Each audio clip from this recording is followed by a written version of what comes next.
Hi everybody. Good evening. This is Pastor David for another session of Easy Dharma for Difficult Times.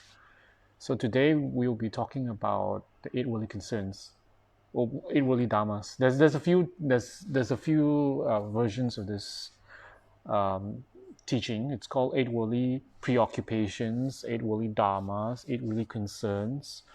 They're all the same thing. Okay, before we go on, let me refresh to see who's on and greet you guys.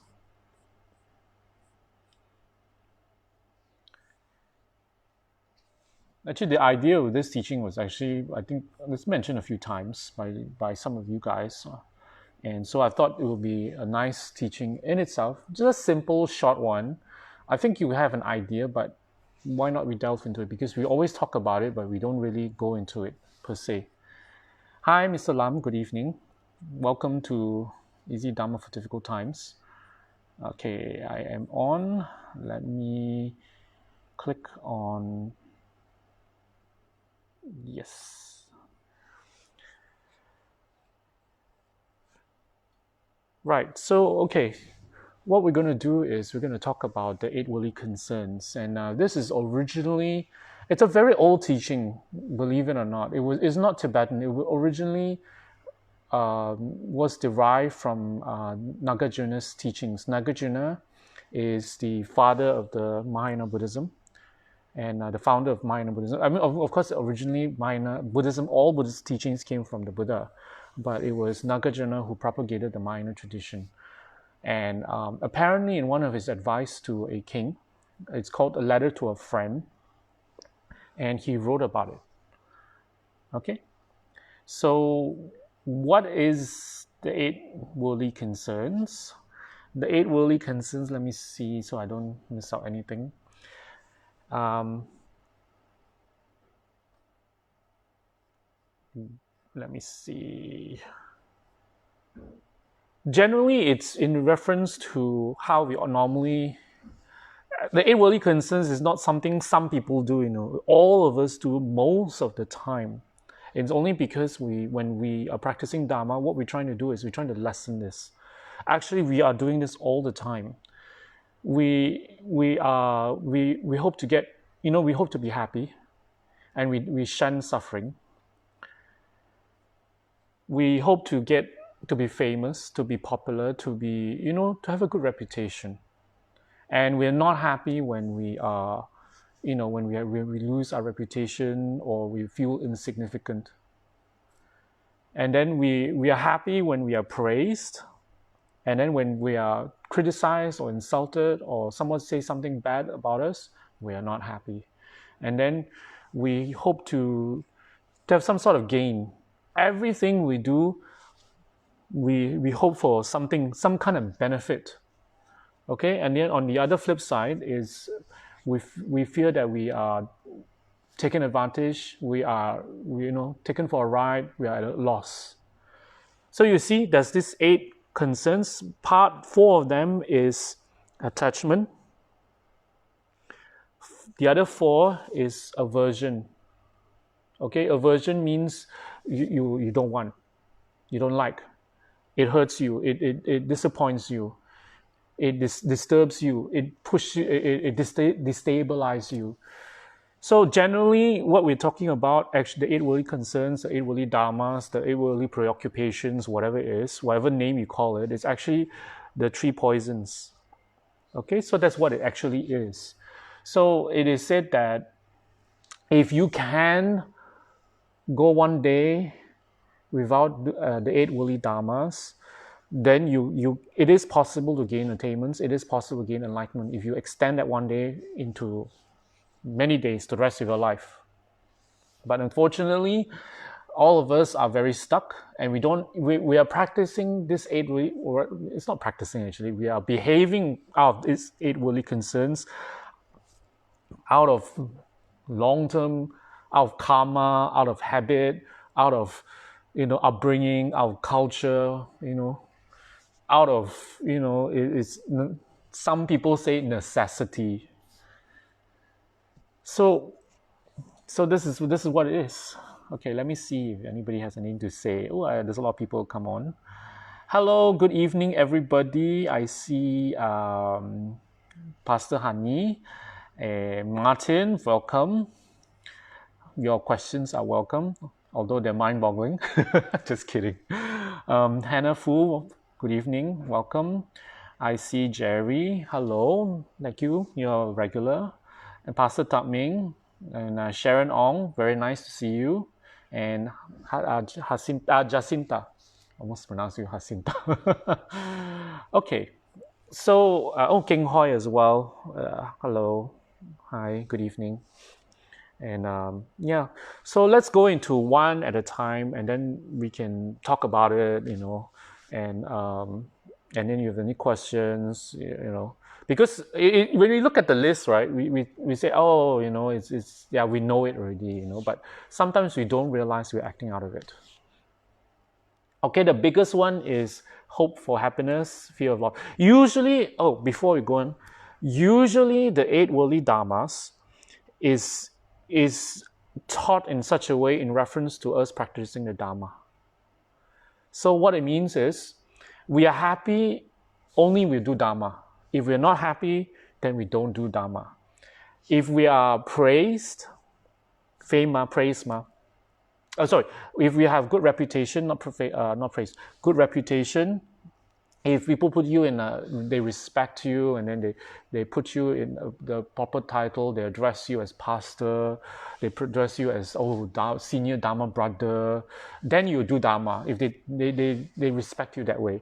If they don't, then you don't do Dharma. Oh, you feel insulted. And then when you're praised, you donated so much, you volunteer so much, you are so good in your Dharma knowledge, then you do Dharma. If you don't, then, if people don't praise, they say, oh, that's all you're doing. You get insulted. And then hope for gain. Gain is, if you gain something out of it, you pray to DS, Doji Shukden, if your problems are solved, and then you will donate. If your problem is not solved, bye-bye DS, bye-bye Dharma, bye-bye Kechara. That's how it is. So usually the 8 worldly dharmas, 8 worldly concerns is taught in such a way. I think this is from the Atisha tradition, where Atisha is the Indian master who taught the Lamrim. When you study the Lamrim, Liberation in the Palm of Your Hands, the first chapter is Atisha. It's because he was the first to start the tradition of Lamrim. And he's also a very great master of mind training teachings. And in his teachings, he talks about 8 worldly dharmas. He'd reference to practicing Dharma. Because originally Nagarjuna spoke of it in a sense that, this is our behavior, and we should avoid it. So Atisha taught it in such a way that it's about practicing the Dharma. So we only practice the Dharma when we are comfortable, when we are happy, when we are praised, when we have reputation, when we have something to gain. If we don't, then we don't practice the Dharma. Okay? So usually that's how it's taught. Let me see, any feedback about that? No feedback. Okay. Quiz time? So let's go into each one lah. Okay. We'll practice the Dharma when we are happy. When we feel like it, when you feel like it, then you do your sadhana. When you feel like it, then you will donate. When you feel like it, you come and volunteer. When you don't feel like it, when the day is bad or something happened at home, at work, then forget it last. Don't need to go for puja. Don't need to go to Kechara. No need to do my sadhana. I pray to you every single day. Sometimes we have this monologue with the Buddhas, with Dodi Shukden. I pray to you every day. Why you don't overcome my problem? Some of us. I'm sure you do. You just that this monologue is in your head. You don't, of course, you don't actually speak it out. But yeah, so when we only pray, make offerings, do our sadhana when we are happy, when things are going well for us. When things are not going well for us, we blame the Buddhas. We blame Dharma. Sometimes we say, "Oh, why is Dharma so hard? Why so hard? Why is it so difficult to change? I cannot change." You know. So it's not as difficult to change. It's we ourselves when we're happy. We only do Dharma when we're happy. So that's the thing. If you want to progress in your spiritual path, you want to gain results from your practice, because a lot of us, the 8 Dharmas is excellent gauge. You know what's a gauge? It's a yardstick, a measure of how much we practice the Dharma. We may do a lot of Dharma work, we may do a lot of volunteering work or a lot of sadhanas, a lot of retreats, but our actions, does it reflect it? And I'm not talking actions when in front of everybody, because in front of everybody is 8 Worldly Dharmas, it's behind. So if it's because when Rinpoche is around, when Rinpoche is watching you, when Rinpoche will praise you, oh, you're so happy, then you will, oh, you're so holy, oh, Rinpoche, but when Rinpoche is not around, do we practice the Dharma? When you're not in Kechara, oh, in Kechara you are so holy, then outside, wow, you're swearing at the people who block your car, you are not happy at work, you treat your family like, very badly lah. So that's the thing. When we are happy, then there's room for us to practice the Dharma. When we are not, then we don't. That means you're not practicing the Dharma, because Dharma is not practiced. You don't practice the Dharma only when you are happy. No point. What is that to practice? Practice means transformation of the mind, means we're able to benefit others as even when we are not happy. So that's the yardstick of our practice. When we are not happy, when we are inconvenienced, when someone inconveniences you, asking for help, when we are stressed out, just watch yourself. The next time when you are stressed out, when someone comes to you and approach you for help, what is your reaction? Some people, they will snap. Snap meaning they will say, no, I'm not time. Don't disturb me. They get angry. They get frustrated. They become rude. Although they're able, some people, they're able to help, but they don't help because they're stressed. Some people don't hear. I'm sorry, sometimes I do that. I'm honest, I do that sometimes. I don't hear because sometimes, I'm a lot of things are going, which is not good. That's 8 Worldly Dharmas. So, okay, before I carry on, I think that's quite clear, right? So now let's see what it says here. The real challenge is how we can train our mind to be acutely aware of these 8 worldly concerns on a daily basis. Perhaps we need to work on the 8 one by one. What's your recommendation? The real challenge is how we can train our mind. Well, actually, we don't have to. Most important is you have to know about it first. It's very, very, the 8 worldly concerns, when you look at the list, right, it's very, very common sense, actually. It makes a lot of sense. And, but sometimes we need to refresh our mind, because refresh our mind, we need to look at it again and meditate. Perhaps at the end of the day, maybe in your sadhana, you can have the 8 worldly concerns at the end of your sadhana, and you can just look at it and you just reflect on your day. You don't have to go one by one. The whole list it's not a very long list. So you just look at the day when something difficult happened. Usually it's like this. When you see one part of it, we only practice when times are good. Then when you don't have to talk so much. Of course we will practice. Of course we will be generous. Of course we will practice the Dharma when times are good. When times are not good, it's the litmus test of our practice. So we think back every day when we are inconvenienced, when we are unhappy, when we are hungry, when we are sad, when we are down and depressed. What do we do? What is our reaction? When you need to do something, perhaps it's your sadhana, perhaps it's your volunteering work. Maybe you come to the Dharma center and it's a bad day for you, or it's a bad day for someone else who react badly to you. So it's just that. And this is Chung's. That was from Mr. Lam, the question about whether to go one by one or the whole thing. My recommendation. I would think to go through the whole list. It's fine. Mr. Chung says, it seems like we are born to act in this way. Darwinian evolution, perhaps. How do we rewire our thinking?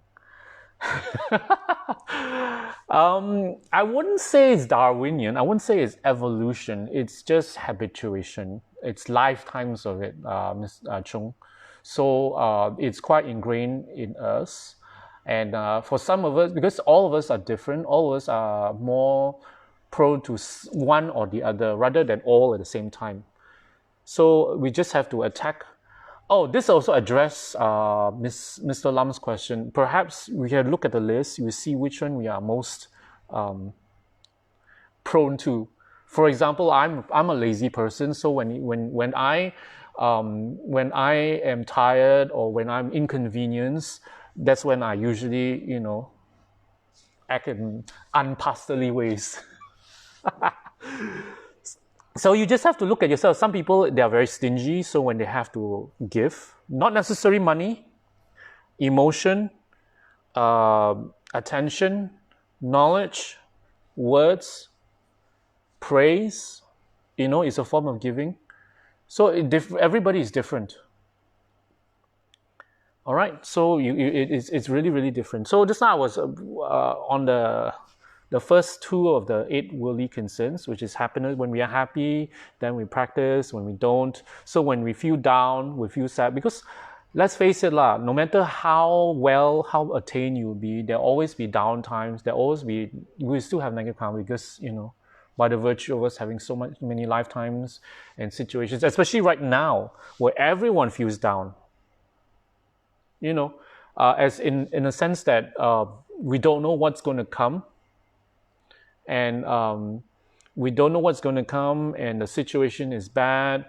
We don't know about our job situation. I don't know for some of you guys, your business, your job, your lifetime savings. Some of you have investments in the stock market or whatever. Everything is down, I heard. So how do you practice Dharma now? It's in relation to how you react. Always how you react. It's not so much as the situation, it's how your reaction to the negative situation. Usually for all of us, for most of us, not all of us, but most of us, when we encounter something difficult, usually we have a very immediate response. For some of us, it's anger. For some, we just lash out. We get pissed off, we swear, Some of us, we're not really rude to anybody, but we just swear because it's, the stock market is down, because times are bad, because, they can't go out. Cannot do what you want. All the vulgarities come out, and you're frustrated as hell. Sometimes to let off steam at home because you're alone, you just scream vulgarities into the wall. So yeah, everybody reacts differently, but more importantly is how you deal with it without harming, without provoking, without hurting someone in response. Because sometimes our reaction is so immediate, we say things we don't mean, we do things we don't actually want to, All right. So that is for happiness. If we're happy, then we do Dharma. If we're not happy, we don't do Dharma. So what about fame? Fame or reputation? Fame does not necessarily refer to just a movie star or a person of position. All of us have a reputation. We guard our reputation quite fiercely. The moment someone says something not nice about us, watch how we react. When I say, Pastor David, your Dharma, what you taught is wrong. Wow, immediately, no. Our immediate reaction is to justify, right? Immediate is to defend. Immediate reaction is to say no, the big N-O. No, no, no, yes. Sorry, it was just a joke. Yeah, for us, our reputation, we guard it very fiercely, very, very fiercely, and most of us are not rude about it, I think. I hope. I think most people are more just defensive. When people say things that are not true, and we tend to be very quick to respond, quick to justify, quick to correct the misunderstanding about who we are, our reputation. So sometimes we go overboard. So generally, when you go overboard with justification, it does not help your reputation, by the way. It does not.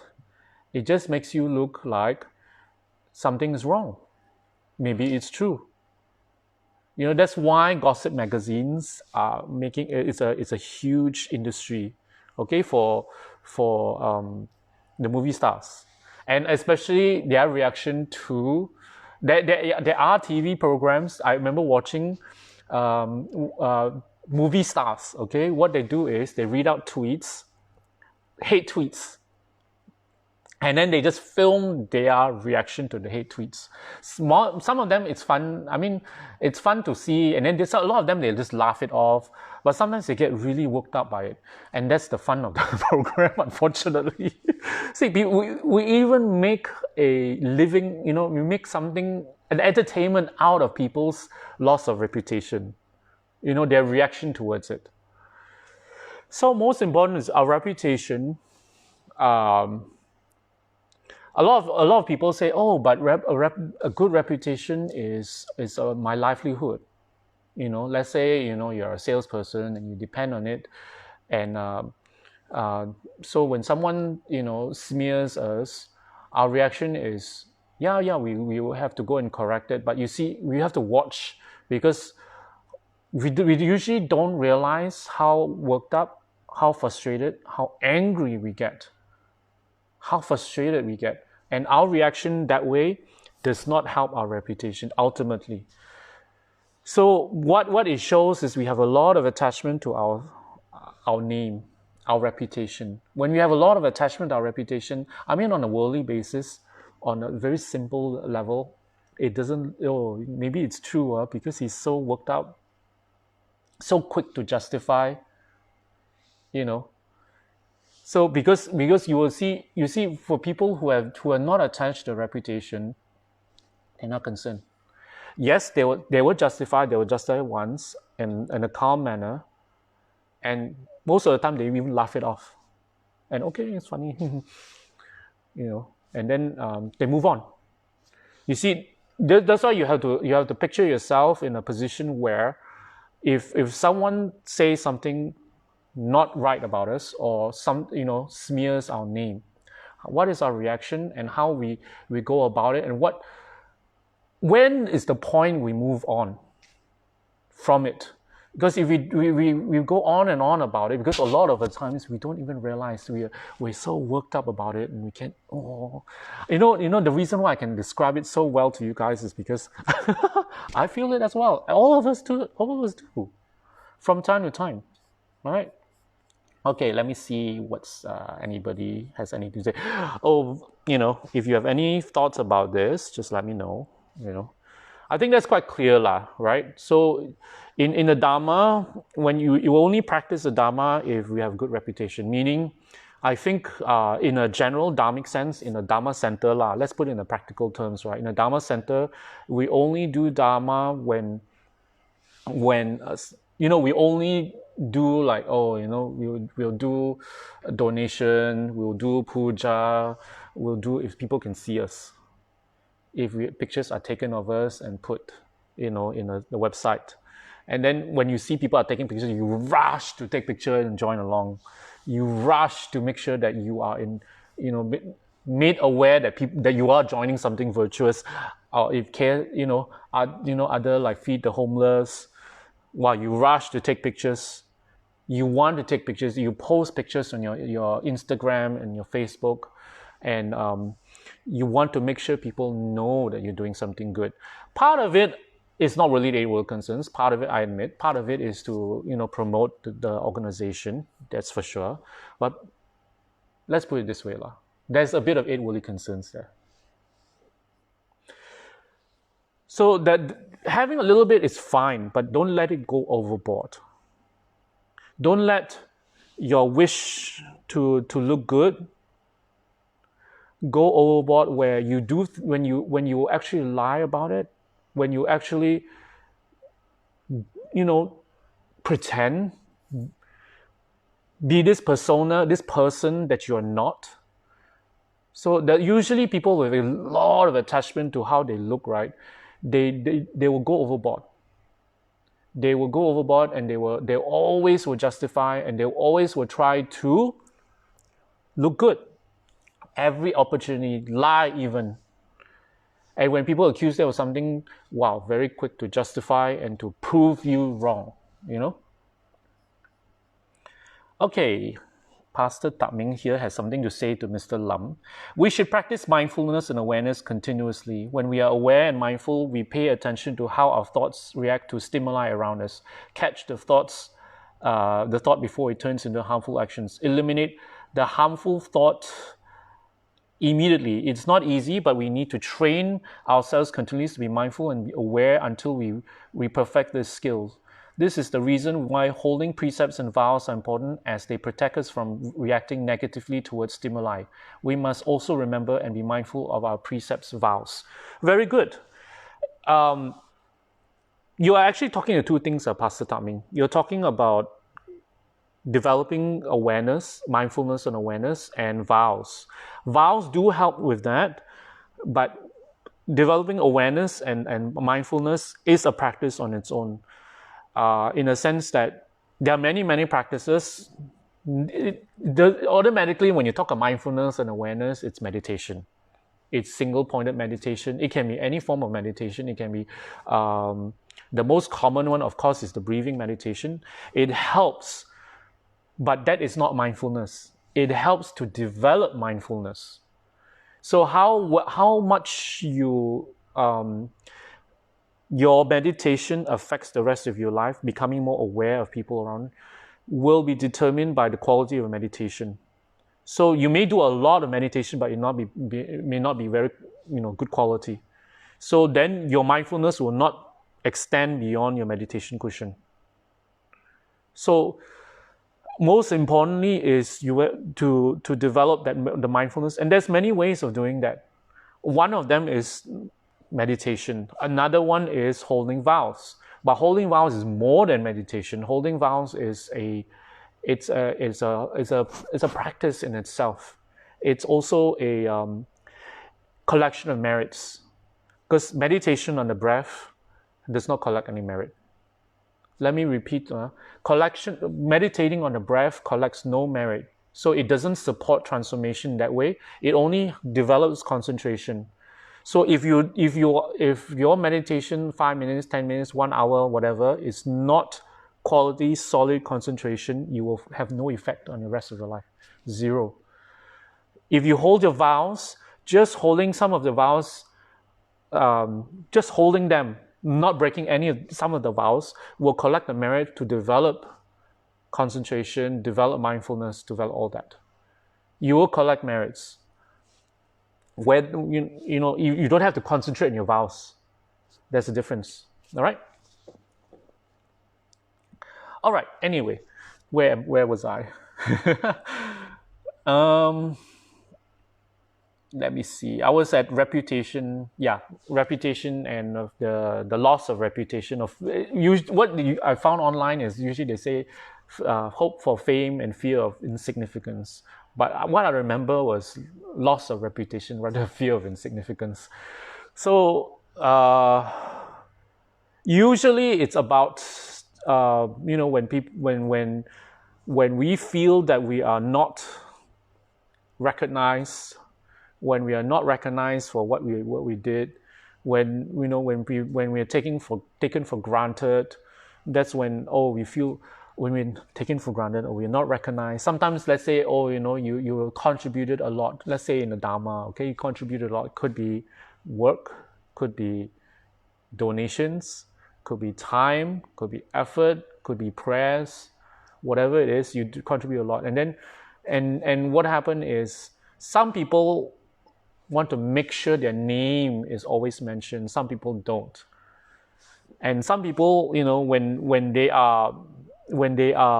their name is mentioned, and they have a name, this person does this, and then when some people say no lah, some of it kind of like put it down what we did, or you see what is our reaction. Some of us we get offended. Some of us we feel that you're not treating sponsors, you're not treating Dharma volunteers properly, and I don't want to do Dharma already, I want to leave.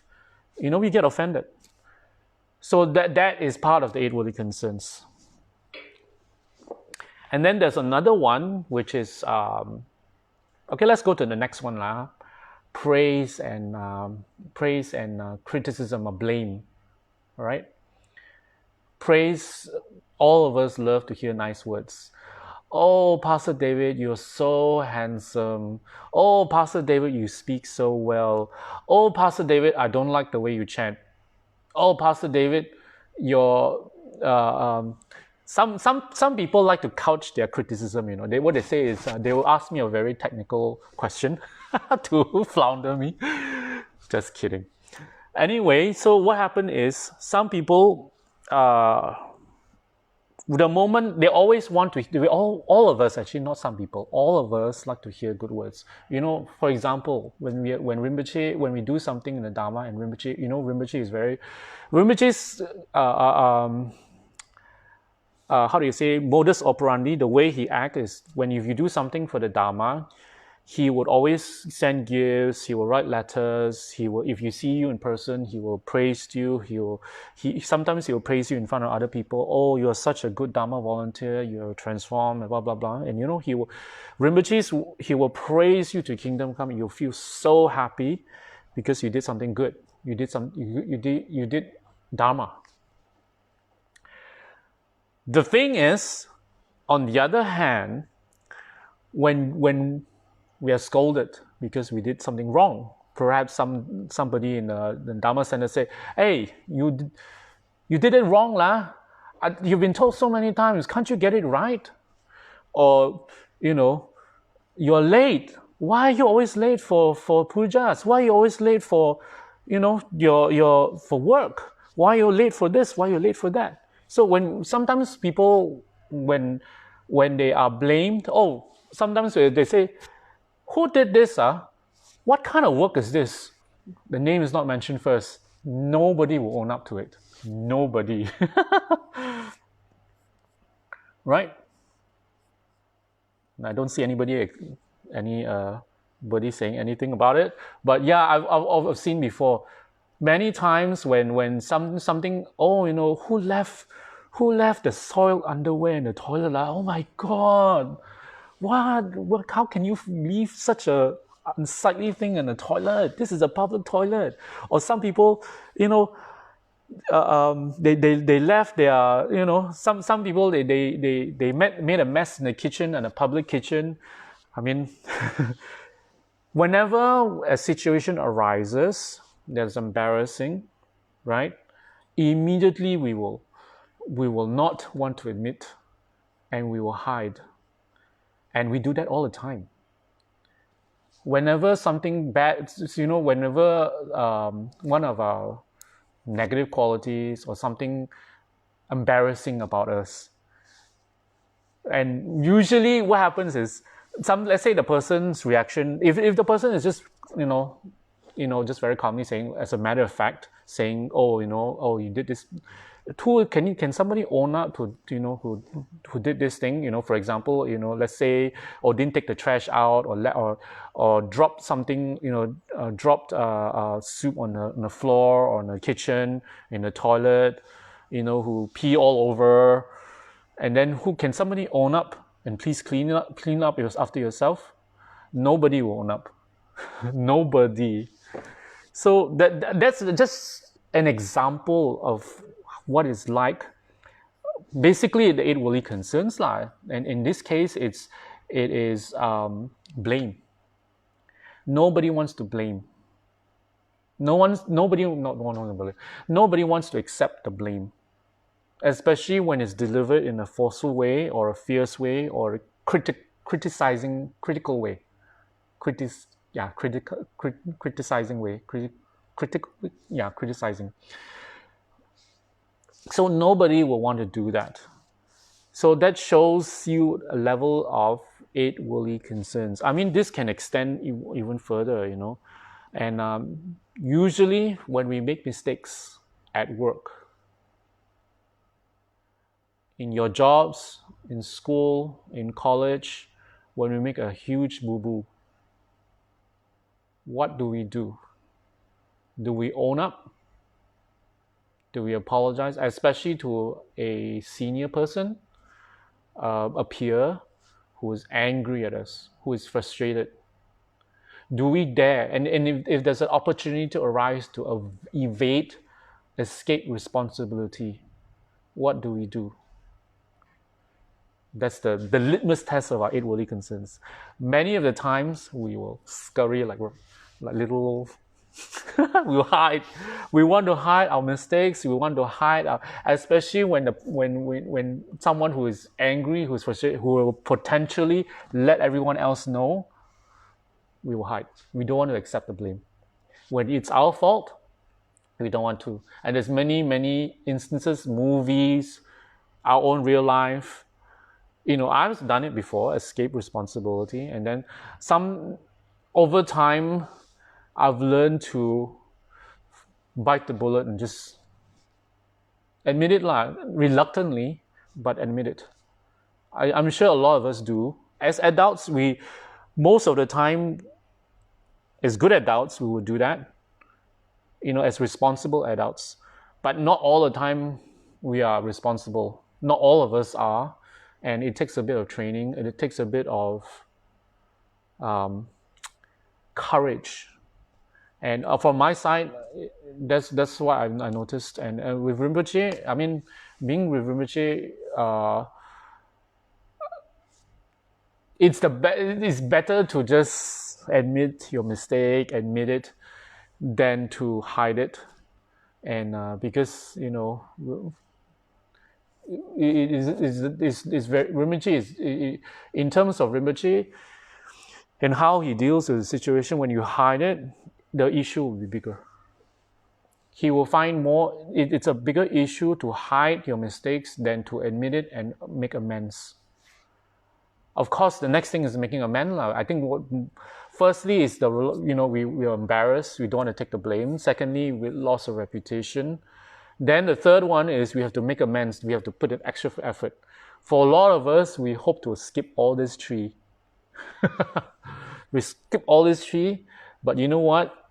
There's such thing as karma. It will come back and bite you in your butt. Okay, let's see. Okay, that seemed to get some people talking. Iman says this, Pastor David, what is considered as quality meditation, which you said is important? Quality meditation is very simple, Iman. Quality meditation is when you are focused. Meditation basically boils down to just focus. So usually we don't have, in our daily lives, we don't have much focus. We are very scatterbrained because we think about one thing after another. We move from one thought to another thought to another thought to another thought. So our normal waking mind is very scatterbrained. We go back and forth, many things. So when we do concentration meditation, for example, on the breath, focusing on the breath, how well we focus on the breath will be how deep your concentration is. So in our sadhanas, which is a little bit more complex than breathing meditation, if you find it difficult to visualize, or the lights coming out of Lama Tsongkhapa into us and then blessing us, pushing all the negativity, you find all these visualizations too complicated, focus on one thing, the sound. Rinpoche taught us, if you can focus on the sound, there's more benefit. For a beginner, for someone who is not focused, rather than following your thoughts left, right, center, go here, go there, and while you're reciting, so you get very minimal benefit. So instead of getting the minimal, get a little bit more if you focus on the sound. That's why it's good to recite it out aloud, not too loud. Don't you don't want to be shouting the mantra and then disturbing your neighbor or your housemate or your husband or your wife. Just recite it out just enough for you to hear, and you focus on the sound. When you focus on the sound, you develop concentration. So what does focusing on means? You will still get distracted, but when you get distracted, you bring it back. You bring back to the object of your meditation, which is, in this case, the sound of the mantra. Or if it's your breath, it's the breath. So you want to know further, please watch past JP. I almost said Pastor JP, but maybe in the making. JP, in the morning, 8:30, during this MCO, he will be giving meditational advice and instructions and guide you along the way. And you can ask questions. All right, he will be better to help you in terms of that meditation he teaches. Okay, Mr. Lam says this, Pastor David, sometimes when we are criticized for something we were perceived to have done wrong, the immediate thought that comes to mind would be, wait till the negative karma ripens upon you. How do we eliminate such thoughts? Do we offer a short prayer for each person, for such person, and we move on? However, in our mind, we have already sort of condemned the person to experience the ripening of his or her negative karma. Mr. Lam, don't worry. When you're angry at someone and who's done something wrong towards us or anyone else, and we think, may he get his karma. You cannot affect his karma. You don't have to worry, because the way you said it sounds like you condemning the person. Don't worry, you're not condemning the person, because if the person has done something negative, it will definitely come back to him. If you're just voicing out a fact, it will come back to him. You're not condemning him. No, it doesn't affect his karma at all. And then at the same time, if you're talking of the aggression and anger you're feeling during that moment, and at our level is unavoidable, but more importantly is we don't retaliate. You see, how we can react to aggression and anger usually is only few ways only. We can bottle it up and build up the anger inside us. We get more angry. We can retaliate immediately or later. Some people retaliate, people fight back in different ways, Some people fight back immediately, they shout back, and then that's it, they let go. Some people, they hold it. Like just now, the first scenario, they hold it, and then they find an opportunity to strike back when they are weakest. Oh, those people, their karma quite heavy. And then another way is resolve your anger. Resolve the bottling up. How do you do that? Practice. When we do our prayers, we're supposed to visualize the people we don't like in front of us and sending prayers, love, light, whatever from the Buddhas to them. You can do that. Or you can start to train yourself to think of his good qualities. Perhaps this person is suffering. Perhaps this person is under a lot of pressure. If it's your superior at work, he's a lot of pressure. He's under a lot of pressure. Perhaps if it's a loved one, perhaps this person has an underlying issue that you need to help them.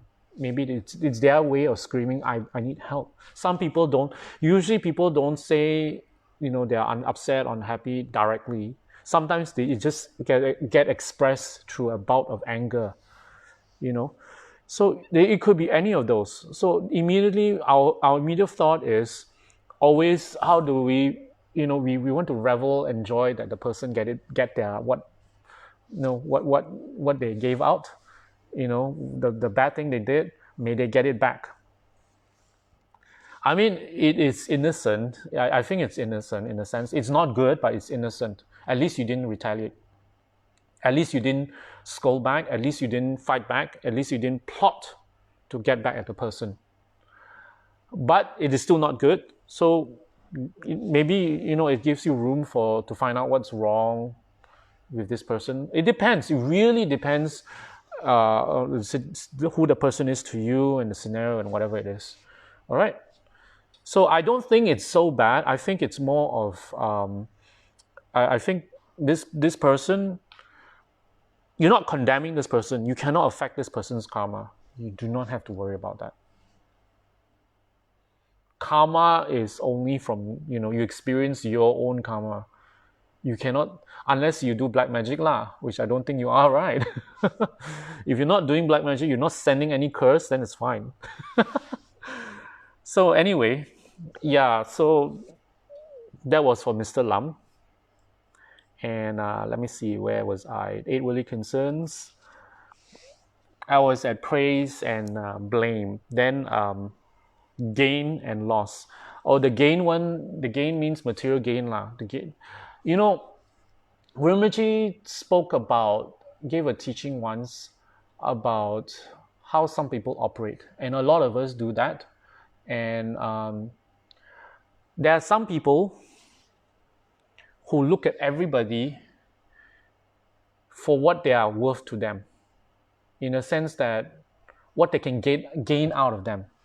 So when they will only approach people they feel that they can gain something. They will only be nice to people whom they feel they will gain something.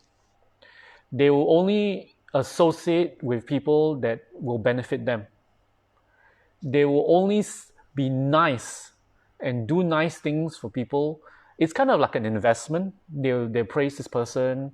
They will do little, give little gifts. They will, do little gestures, help them with whatever, their bag, help them the door, praise them a little bit, in the hope that they, earn some brownie points so that later on they can gain something from them. Perhaps this person is very wealthy. Yeah, usually these days is people who are very wealthy, then, the people, there's a lot of people who come and gravitate towards them because they hope to gain something out of it. And sometimes it's not really wealth, it could be connection. Maybe it's you want to get to know this girl, but you're going through someone else instead, that girl's best friend. You hope to gain something. And there's some people who do that all the time with everybody. Yeah, with everybody. So if you have nothing to gain, if this person, if the other party has nothing to benefit you, then you will not associate. Sometimes you'll be rude, sometimes you'll be curt, sometimes they don't even exist in your vision. So that's this part of the 8 Worldly Concern is something to gain. Because all of us don't want to gain a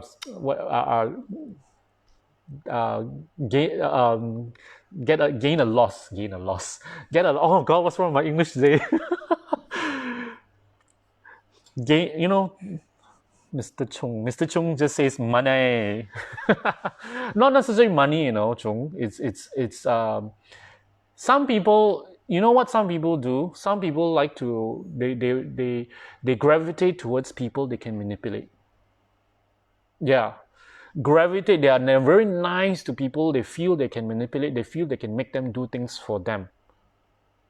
So if the person is very cooperative, the person never says no, or you see that they go to you and always asking you, do this for me, do that for me, do this for me, do that for me, like a mini PA already.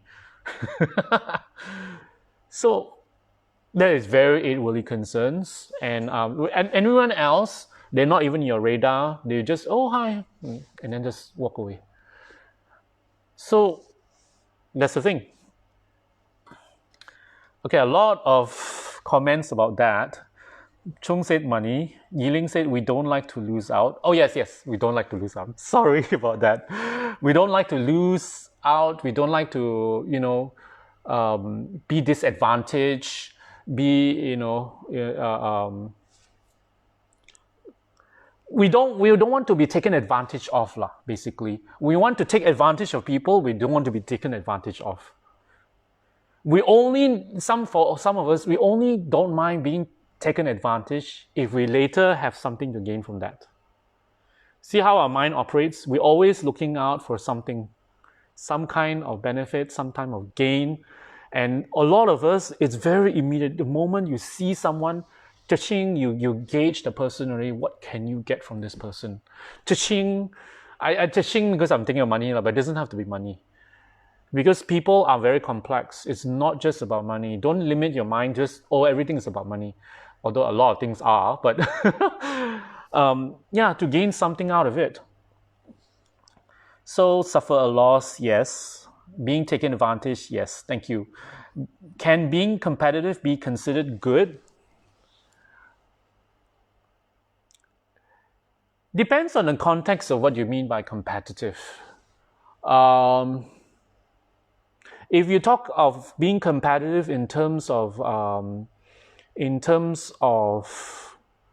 spirituality, I think it's healthy. I think a little bit of competition is actually healthy, meaning you look at other people and you gauge. So for some people, like if you look at it from the Dharma perspective, if someone else is doing a lot better, more than you in the Dharma, doing more practice, doing more Dharma work, and we will definitely feel, maybe it's encouraging. A little bit of competition encourages, it's an encouragement. I don't think it's a bad thing, It does sound bad, but it's not necessary. So at the beginning, it's encouraged, but some people take the competition overboard. Okay, what does it mean by taking competition overboard? It means that they will go all out to win the game. It's a game for them. It's a competition. It's that, this person is doing retreat, I must do more. So I will do more, and actually I won't do more. I'll just make sure people know that I do more, but actually I don't do more. They will go to the extent of lying, falsifying information. They will go to the extent of spreading rumors to make sure the person is, the retreat is a sham. He's actually eating meat. The retreat is just so because he did badly in business and he needs Doji Shun's help. Actually, he's not really that sincere in the Dharma. We spread rumors so that whatever people has accomplished, I'm just giving you a very rough example. Whatever this person has accomplished is to put them down. Sometimes we don't spread rumors, we say it out, we criticize. Doing retreat, got an obstacle? Coming for puja, something not well at home. We some of us, we have very cutting one-liners. We say, although it sounds like a joke, but actually it is our 8 worldly concerns screaming out, our competition, because we're not happy. So there is good, there is bad for everything. It's never across the board. So a little bit of competition, it shouldn't be worthy competition. A little bit, it should be encouragement. When you see people doing more Dharma, especially in the Dharma, when you see people doing more in the Dharma, it is healthy to inspire you to do more as well. And that's why a community, and that's why having spiritual friends is important, because we encourage each other. But you see, some of us take the encouragement more than encouragement. It becomes a competition. When it comes to competition, when usually the word implies something negative already, especially in the Dharma, because there is no competition in the Dharma. You don't compare each other in a sense that, to win a game or to win a prize. There is no prize to be won in Dharma. There's nothing to gain in a material sense. In the spiritual sense, of course. But you see, spiritual and material is usually opposite ends of the spectrum. Okay, I know it sounds deep. It might boggle some of you guys. But what I mean is, Yiling, that's what I'm saying. A little bit of competition can be good, I think. I don't call it competition. I will call it encouragement.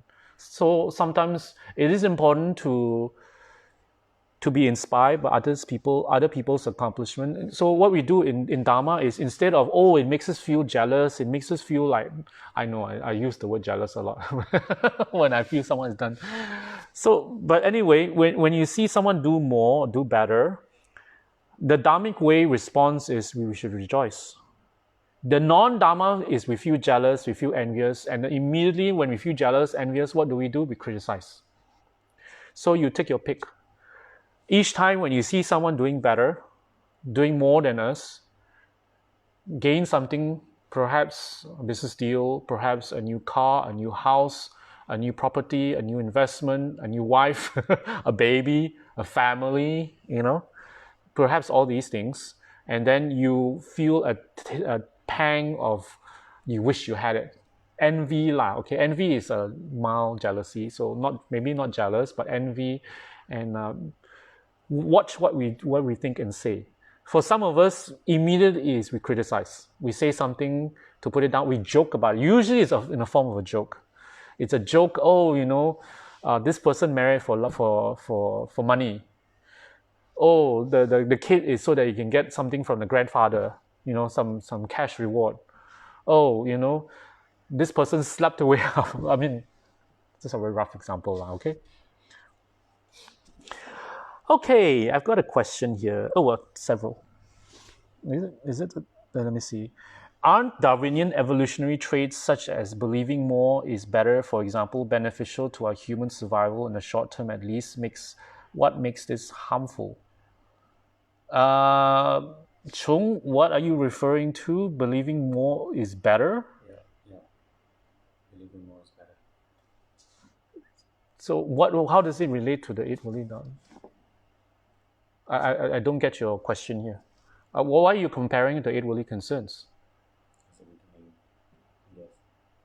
Huh? I don't get it. Or when, okay, he made another. Or when does this become harmful? When it goes overboard. When you see, that's why anything a little bit Eight Worldly Concerns, at the beginning it can be good. Meaning very small amounts, okay? Let's see what can be good. At the beginning, Rinpoche gives gifts. When we gain something, we're inspired by the gift. It could be a Dharma gift, it could be a statue. It inspires us to practice.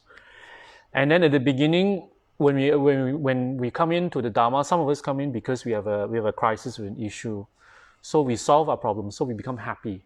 Then it inspires us in the Dharma, to learn more, to practice more. At the beginning, when we have a little bit of reputation, meaning, if you did something in the Dharma, let's say you committed to some responsibility, to a volunteer work, you donate some amount. Some of us, you see, when we are praised for that, it encourages to do more. So at the beginning, it's always good. But usually, when does it become harmful? When we want more and more and more. Because at the beginning, all this is usually given. We in the Dharma, we usually have it. We usually give it. We give it freely, and we as a Dharma, when we knew Dharma, we get it. But you see, when we learn the Dharma, we learn more the Dharma. We realize that these things, these Eight Worldly Concerns, you call Darwinian evolutionary thing, it's harmful because it's attachment. It's what binds you in samsara. It's not I saying you, it's not Rinpoche telling you, it's the Buddha. So the Buddha has freed himself from samsara and has gained enlightenment, has shown the path, and he's saying that these attachments that we have, with the attachment to name, fame, material items, is not good. So Buddha versus evolutionary theory, I'd rather follow Buddha because at the moment, Buddha has freed himself from samsara, and there's ample proof of it in his teachings. And right now, scientists, psychologists who is doing research, even the theory of so-called theory, the reincarnation, which what used to be dogmatic, meaning it's something from Hinduism, Buddhism. Other religions don't believe it, and in science they don't believe it at all because there's no empirical proof of now, because there's huge fields of research looking into reincarnation, because there's so many cases of little children remembering accurately their previous lives. So someone living far away that they have no contact with, and there's a growing body of cases. So statistically, people who study that say that it's impossible to disprove reincarnation. Based on the field of research, based on the body of evidence, it's impossible. Even the person who studied it, there's many now. There's one originally, I can't remember his name. He didn't study it because he believed in it. He studied because, it was a field of research, and he came to the conclusion it does exist, and there's certain criteria they came out with. So reincarnation, something that the Buddha spoke about, is a fact. So what's my point? I won't go into the evolutionary thing, because this is not our scope here. I'll go into the Buddhist teachings and for its psychological effects on us and how we can help ourselves psychologically. All right? And, Question by Hannah. Okay, I was under LC, right? How about if someone's jealous or stopping us to learning Dharma? This is by Hannah Fu.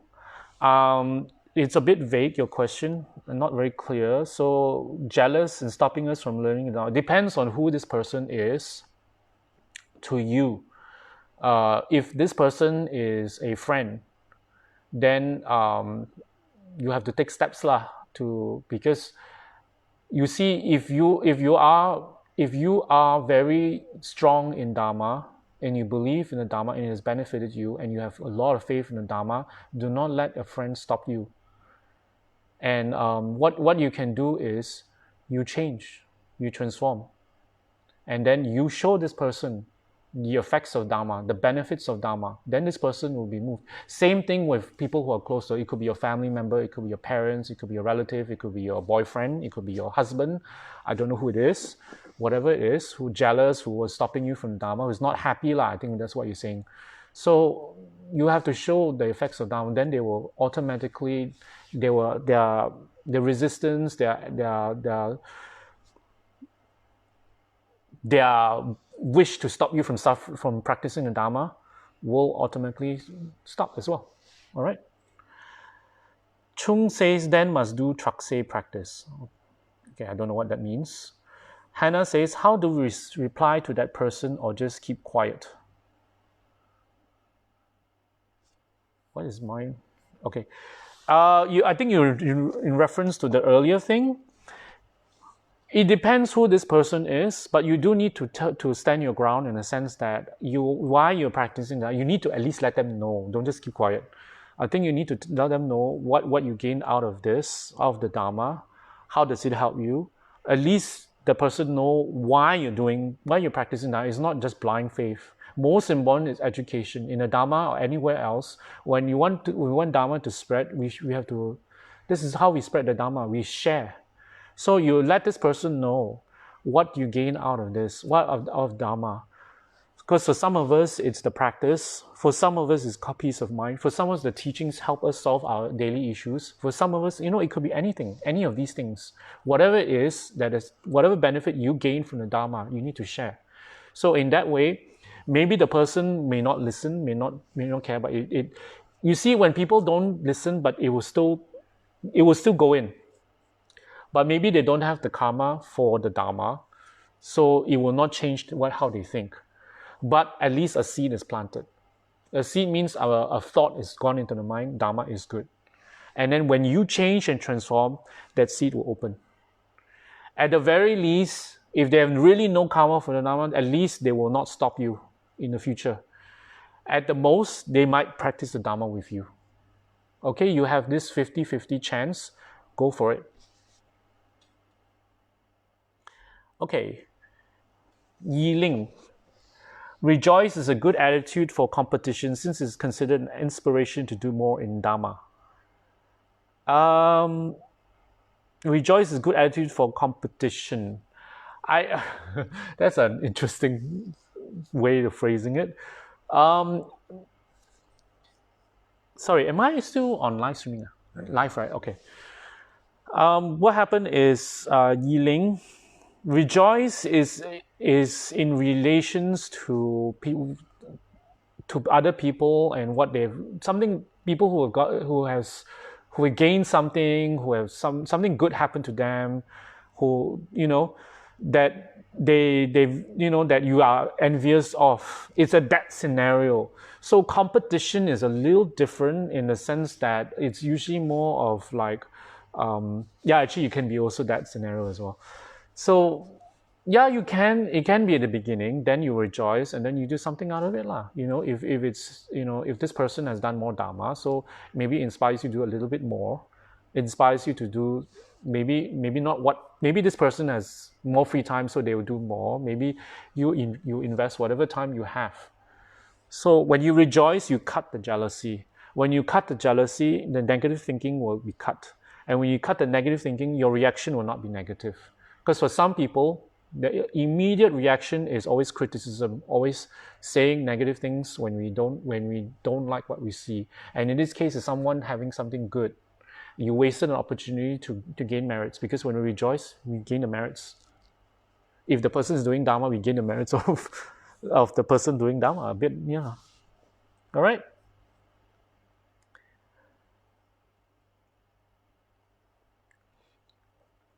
Chung, I don't, when you post words greed and gain, I don't fully understand. Maybe perhaps you want to elaborate that.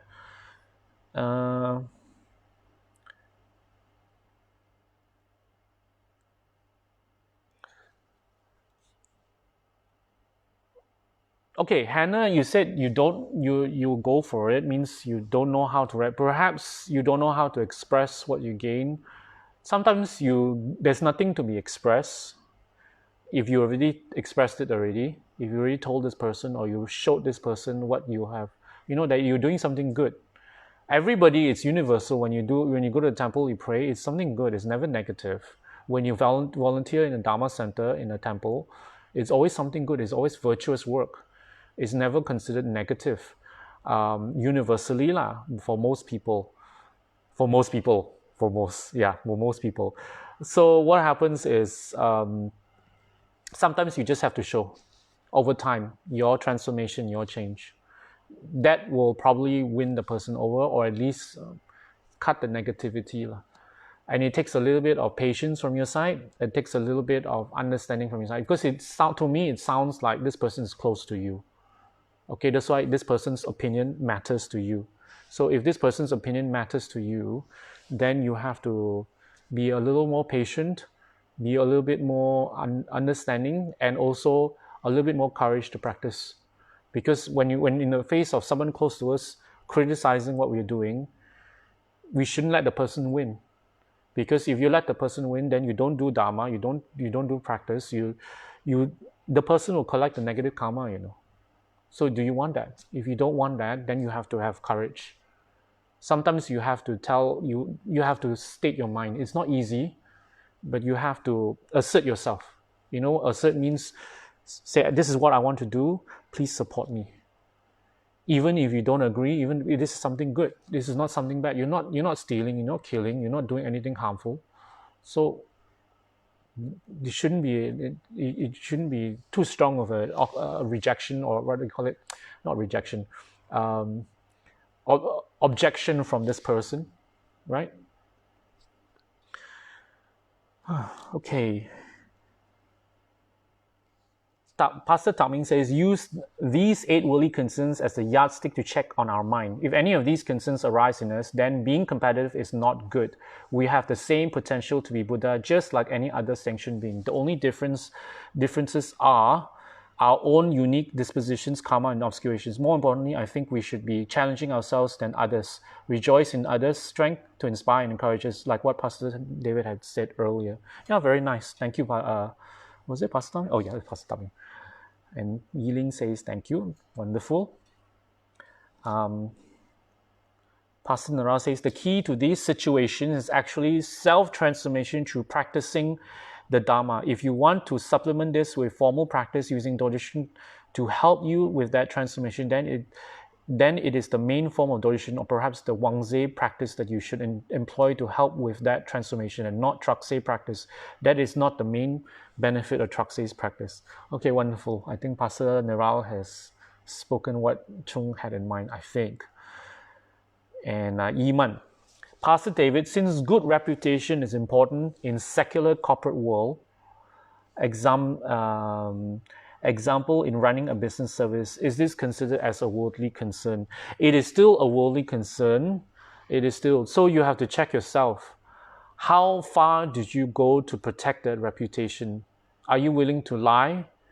Are you willing to get angry and fight with people? Are you willing to do nasty things? If you're not willing, then it is still it will not be so bad. It will not be, you'll not collect negative karma. It is your livelihood. Unfortunately, that's reality. If I say, oh, it's really bad, it's really, you have to cut it out and no reputation, it's not feasible. Okay, is you have to check your mind how far you go to protect your reputation. All of us protect our reputation. Even in the Dharma, we have to protect the reputation of Kechara. How do we protect the reputation of Kechara is our own practice, our own transformation, and our own behavior, and how we represent Kechara. Same thing for you guys. So that is also, then even Kechara, we practice Eight Worldly Concern now, we protect Kechara, right? So same thing at work. So as long as you don't do anything negative in response to protecting the reputation, meaning, like I say, lying, falsifying information, manipulating people, bullying people, doing all sorts of negative actions, then as long as you don't do those things, then it's fine. So you don't have to worry so much. All right? And Chung has a response to you, Pastor Nero. I believe Truxie practice is very effective in transmuting jealousy, isn't it? Wangze is transmuting anger.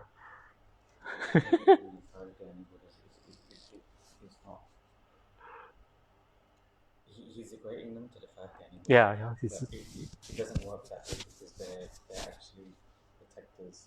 It's a protector manifestation rather than a Yidam manifestation.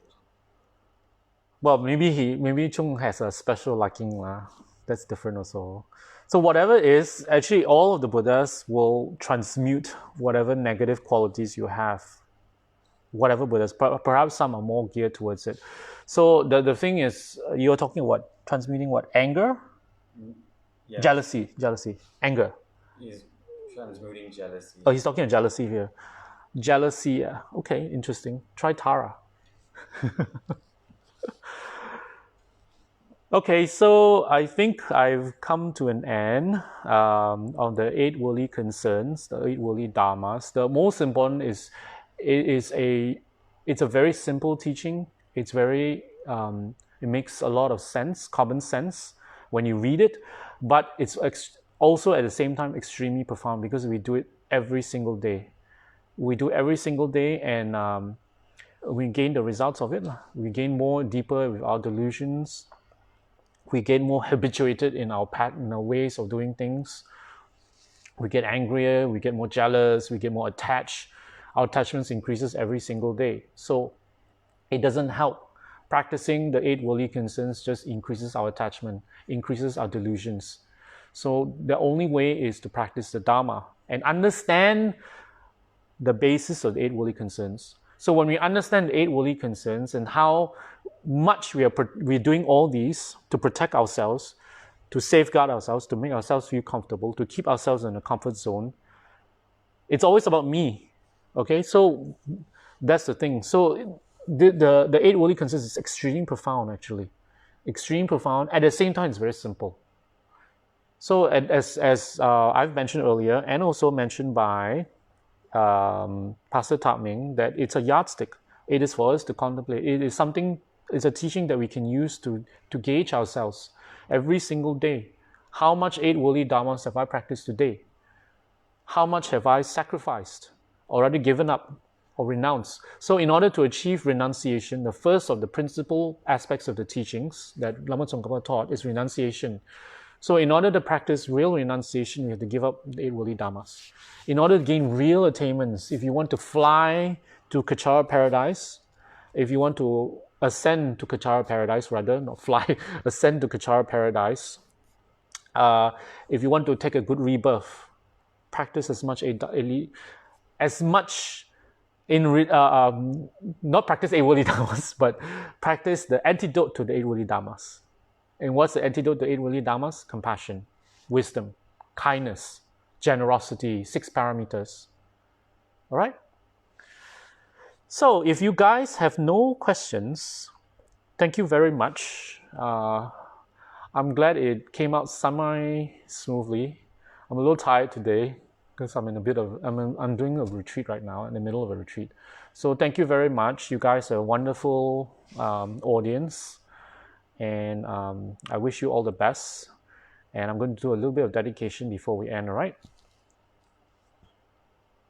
Chanchu Sancho Rinpoche, Maki Panagyu, Keba Yama Mipayang, Gonden Godo Pewasho, Tony Tonga Rinpoche, Maki Panagyu, Keba Yama Mipayang, Gonden Godo Pewasho, Dazo Chene Sapa Gewadi, Tanandroa Gunla Kampana, Jebo Jozolo Sondrapa, Tamping Purindo Sa Sho, Kewa Gundo Yana Lamadan, Jeme Jogi Palo Long Choche, Sada Longi on Tenachoni, Doji Changi Kopang Yutosho, Gewadi Yuruda, Lama Sangi Juveni, Chuachika Malupa, De Sala Gobasho, Juju Jabo Songaba, Chosonama Pevola, Gigi Shama Jiwadan, Tuni Malo Shansho, Dadan Shengi Dusundang, Jewish Letene, Gewolo Sondrapa, Tamparin Vague, Nemo Della Santella, Neme Goyan Delection, Yasentato Della Pel, Contrason Jingulo, Contrason Ojoso, Contrason Tashi, Jazun Lama Kuzorak Tenje, Namkachi, Badan, Loson Demi, Jomi Samsongi, Jomuzo Taktone, Gush, Gandhi Rawe Koishingam, then Penandel Malukion, Chenrezig one tennis gasoi, Shabi City Badu, then Gush, Hong Tombing Ojo Malupa, then Dallas so Kodan Tempalojana,